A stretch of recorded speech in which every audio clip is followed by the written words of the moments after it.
Hi everyone. So this story time is to celebrate Mother's Day because today, May 9th, 2021 is Mother's Day. And this story is appropriate because it's about Cassini who loves to cook, and she made a surprise meal for her mother. So the title of this story is Miss Tiny Chef. It was created by Linda Nabasa, Ruramai Musekiwa, and Raymond Dibi. So it's a story about this girl. Her name is Cassini, and she's a chef, or she wants to be a chef. Do you know who a chef is? A chef is someone who cooks.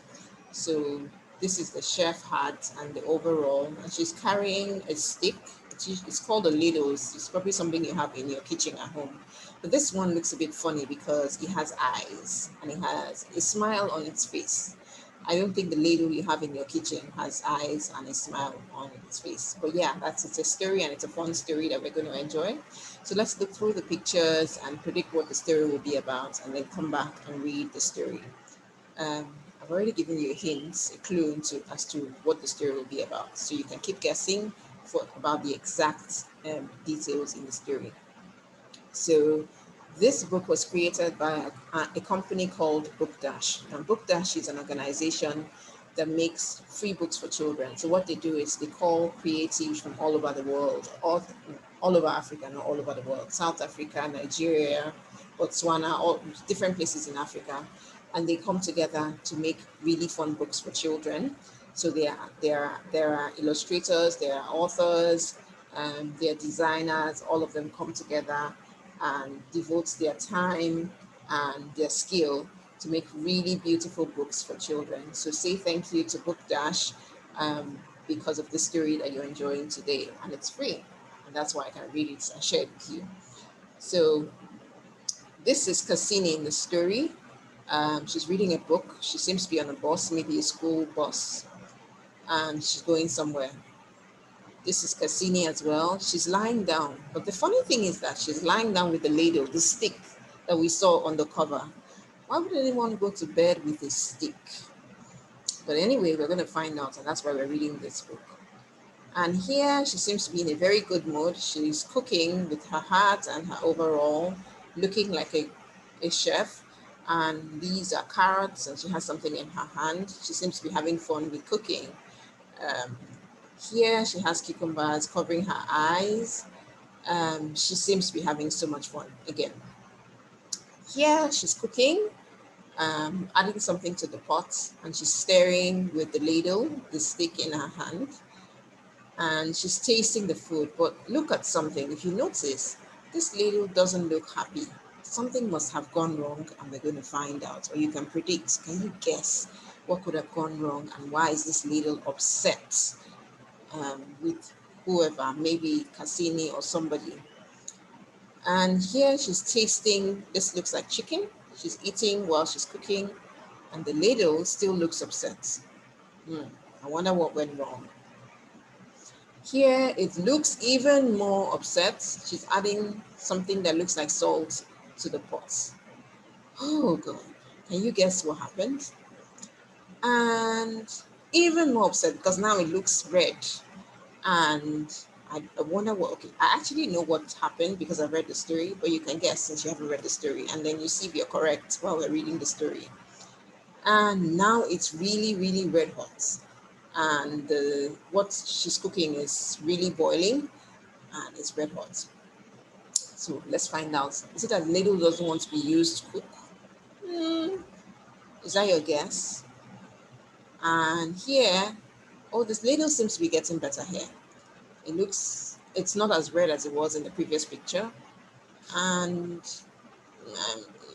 I don't know, I don't want to say what is happening because I know it, but I want you to guess so that when we read the story, you can tell whether you actually guessed right or not. And this looks like a delicious bowl of food, and everybody's happy. Okay, so now let's go back to read the story. This is definitely a story about food. Okay, so Cassini is 8 years old. This is Cassini. She loves to cook. She reads a cookbook on the school bus every morning and before bedtime. So she loves to cook so much that she reads lots of cookbooks. So in her spare time, she will read cookbooks. Cookbooks are books that have recipes. Recipes are um, procedures or procedures.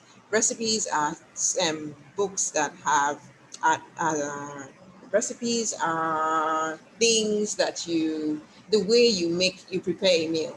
So cookbooks have recipes for different meals, right? So she reads different kinds of cookbooks about different kinds of meals. Okay, and here nobody knows her secrets. And what's her secrets? That she sleeps with a wooden mingling stick every night. So this is that stick we kept on saying till the end of the book. When she sleeps, she dreams that she's smiling, wearing a chef's hat, and holding her mingling stick high up in the air. Cassini loves to sing as she cooks. She sings to the carrots and dances with the flour. So, do you know how to cook? Do you cook at home? Do you sing and have so much fun like Cassini while you're cooking? Because she seems to be having so much fun while she's cooking. She slices the cucumber and places two on top of her eyes.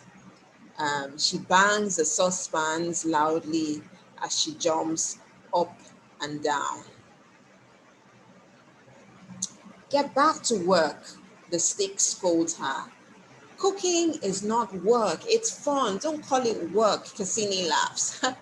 The stick tells her so this stick tells Cassini if the soup needs more salt or if the chicken needs more heat to get softer or when the ugali is ready to eat. So this stick is like her cooking companion and it tells her what to do.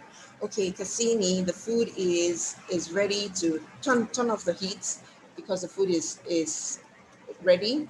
Or Cassini, that salt is too much. Don't add any more salt to it. So it helps Cassini while she's cooking.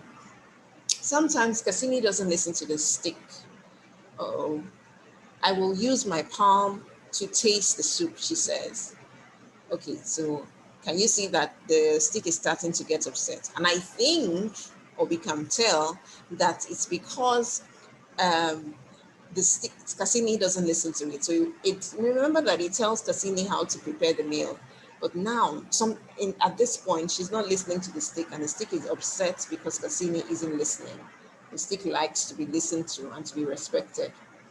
So I will use my mouth to taste the chicken, she decides. The stick laughs, for she is young and the stick is old, older than the cutlery in the house, older than Cassini's older brother. So old it knows all the great recipes by heart. So the stick is laughing at Cassini. Cassini, if only you will listen to me. I know all of these recipes. I know these things you are making. So listen to me. I will tell you how to make this food. But Cassini isn't listening, so the stick gets really upset. So Cassini adds more salt, pepper, and curry powder to the soup. And still, she isn't listening, and the stick is getting even more upset.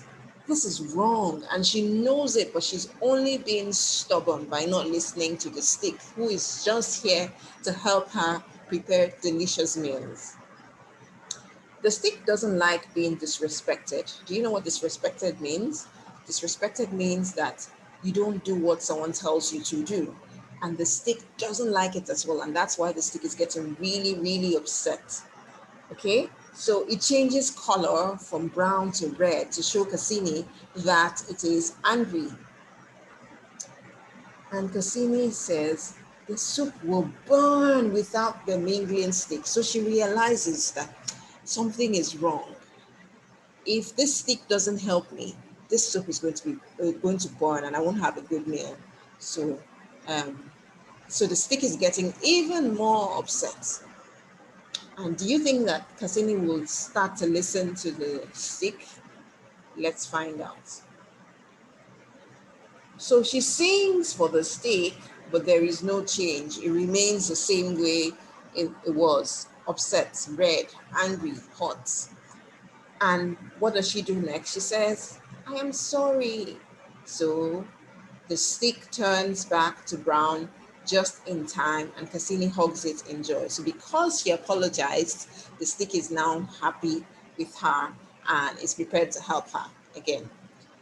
So the food is ready, and she says, now I can serve mommy the food I made. Did she make the food alone? No, she didn't. She made the food with the help of the stick. So initially she said, now I can serve mommy the food I made, Cassini says excitedly. And then she realizes, oh, no, no, no, no, I didn't make this food alone. And she says, the food we made, as she tucks the stick away in her back pocket. And she's going to surprise mommy with this delicious meal that she made with the help of her mingling stick. So I hope you enjoyed this story, and I hope this story inspires you to surprise mommy with a meal one day. It can be something as simple as sandwiches, bread and sardines and butter, just something that mommy can have and not bother about cooking or making food for the family. And she can sit down and have her breakfast or her lunch or her dinner in bed while you pamper her, because mommy really deserves it. So happy Mother's Day to you. I hope you said happy Mother's Day to mommy today. If you enjoyed the story, please subscribe to our YouTube channel. We have stories like this every week, two or more stories like this every week. Stories about girls like Cassini, stories about boys who look like you, stories about culture, about your history, stories you will enjoy. So please subscribe so that you can enjoy more of these stories. We also have a challenge that we're running for Mother's Day, and it's a simple challenge. For this challenge, what you need to do, and this challenge is appropriate for children from age 5 to 12 who can construct poems. So you would write what we call an acrostic poem. An acrostic poem is a poem that you write, that you construct using certain letters of the alphabet that you have picked. So for this particular challenge, we want you to use the letters that make up Mother's Day.